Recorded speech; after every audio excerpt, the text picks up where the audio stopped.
Friends, अगर आप पानी की मोटर नहीं खरीदना चाहते हैं तो ये वीडियो आपने बहुत सही क्लिक किया है और मैं आपको बताऊंगा कि आपको कौन सी पानी की मोटर खरीदनी चाहिए। दोस्तों, मैंने पानी की मोटर की रिपेयरिंग की काफ़ी सारी वीडियो बनाई है और काफ़ी टाइम मुझे हो गया है ये काम करते हुए, पानी की मोटर वगैरह रिपेयर करते हैं। तो इनमें मुझे सारी नॉलेज है कौन सी मोटर आपको खरीदनी चाहिए और कौन सी नहीं खरीदनी चाहिए, किस में फ़ायदा है किस में नुकसान है। अगर आप मार्केट में जाते हैं तो मार्केट में आपको काफ़ी सारी मोटर मिलती है, अब वाट के हिसाब से और एचपी के हिसाब से और उनके साइज़ के हिसाब से। उनके हेड जो होते हैं छोटे बड़े होते हैं, आरपीएम वगैरह काफ़ी सारी नॉलेज होती है, लेकिन आपको वो ज़्यादा चीज़ नहीं जाननी है। सिर्फ मैं आपको बताऊंगा कि आपको मोटर कौन सी खरीदनी है कि आपकी लंबे टाइम तक चले और 1 रुपये का भी खर्चा उसमें ना आए। तो यहाँ पर आपको ये वीडियो पूरा देखना है, ध्यान से देखना है।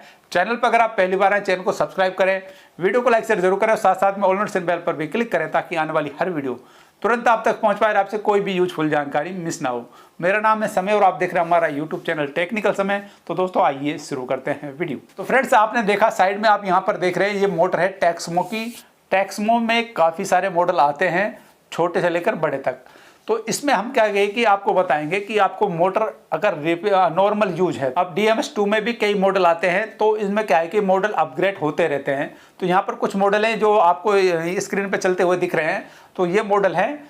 तो इसमें जो धीरे धीरे चेंज होते रहते हैं, पहले थोड़ा सा अलग था फिर थोड़ा सा अलग था, लेकिन वही सेम है, सेम एम्पलर है, थोड़ा सा मोटर का डिज़ाइन चेंज हुआ है। DMS2 बराबर है, कोई सी भी ले सकते हैं, अगर आपको मिलती है तो कोई दिक्कत नहीं है। और अब आती है बात आपकी 5 या 6 मंजिल पर अगर आप रहते हैं तो DMS2 बेस्ट है, कोई दिक्कत नहीं है आपको।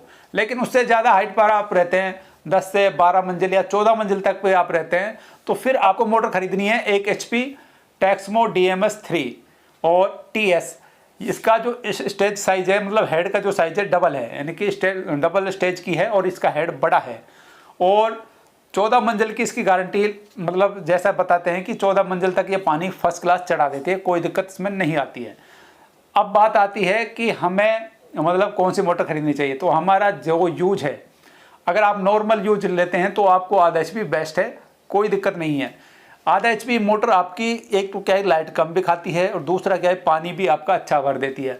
बाकी जो सारी मोटर होती हैं अधिकतर आधा HP में हमारे घर में यूज में आती है। 1 HP हम कहाँ पर यूज करें और 1 HP हमें क्या फ़ायदा देती है। तो 1 HP यहाँ पर फ़ायदा देती है कि अगर आपकी हाइट बहुत ज़्यादा है, 5-6 मंजिल से भी ऊपर है, तो 1 HP खरीदें। या फिर आपको लगता है कि हमारी लाइन, पानी की जो लाइन है बहुत दूर है, काफ़ी दूर है, वहाँ से पानी खींचना है उसको, तो फिर वहाँ 1 HP खरीद सकते हैं, नहीं तो आपको आधा HP बहुत रहेगी। और टेक्समो की मोटर में क्या है कि आपको ये लंबे टाइम तक चलती है, कोई भी दिक्कत नहीं आती है। लेकिन इसमें जो सावधानी वाली बातें हैं जो मैंने आपको बताई हैं, इसमें 2-3 बातें हैं जो उनको आपको ध्यान रखना है।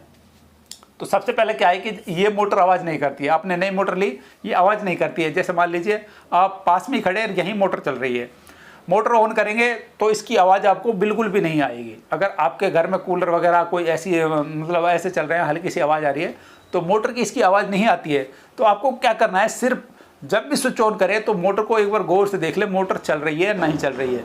अगर आपकी मोटर, आपने स्विच दबाया, आपकी मोटर चल रही है तो कोई प्रॉब्लम नहीं है। अगर वो मोटर नहीं चल रही है तो फिर आपको तुरंत बंद कर देना है। अगर आप तुरंत बंद नहीं करेंगे, क्योंकि उसमें क्या है कि क्लिच वाली मोटर होती है। क्लिच वाली मोटर क्या है कि अगर आपने थोड़ी देर जाम चला दी, क्लिच होती है, वो कंटिन्यू करंट देती है। कंटिन्यू करंट स्टार्टिंग कॉइल में जाने से स्टार्टिंग कॉइल बर्न हो जाती है, यानी कि जल जाती है। तो उसमें होता क्या है, ये दिक्कत आती है अधिकतर जब हम मोटर को बंद कर देते हैं कई दिन तक।